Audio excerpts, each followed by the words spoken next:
এটা কেবল আমারই কথা না, ঢাকায় নিযুক্ত আমেরিকার সাবেক উপরাষ্ট্রদূত মিস্টার জন ড্যানিলোভিচ কঠোর ভাষায় বাংলাদেশের নির্বাচন প্রসঙ্গে বাইডেন প্রশাসনের পশ্চাৎপসরণের সমালোচনা করেছিলেন।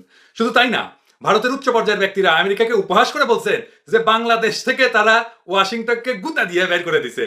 এবার আসছেন এমন একটা সময় যখন বাংলাদেশের মানুষের কাছে আমেরিকার ভাবমূর্তি বা ইমেজ শূন্য। তো আপনি নিজেই বলেন, এরকম একটা অবস্থায় যেই দেশের মানুষ আপনার সামর্থ্যকে ফুটা পয়সাও দাম দেয় না, এই মুহূর্তে এমন একটা অবস্থা আমরা দেখতে পাচ্ছি যে আমেরিকার নিকটতম মিত্ররাও আমেরিকার কথা শোনে না।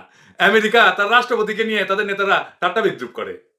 ৭ই জানুয়ারি নির্বাচন নামের প্রহসনের পরে এখন প্রশ্নাতীতভাবে পরিষ্কার যে ভারত নিজের হীনস্বার্থ আগায় নেওয়ার জন্য বাংলাদেশের গণতন্ত্রকে টুটি চাইপা মারছে। আর ভারতের উদ্দেশ্যই হচ্ছে এই প্রক্রিয়ায় একটা কৃতদাসমূলক সরকার ঢাকার ক্ষমতায় বসায় বাংলাদেশের স্বাধীনতার সার্বভৌমত্ব এবং আঞ্চলিক অখণ্ডতার চূড়ান্ত সর্বনাশ করা। স্বাধীনতা, সার্বভৌমত্ব এবং আঞ্চলিক অখণ্ডতা এবং জাতীয় মর্যাদা ফিরে পাওয়াটাই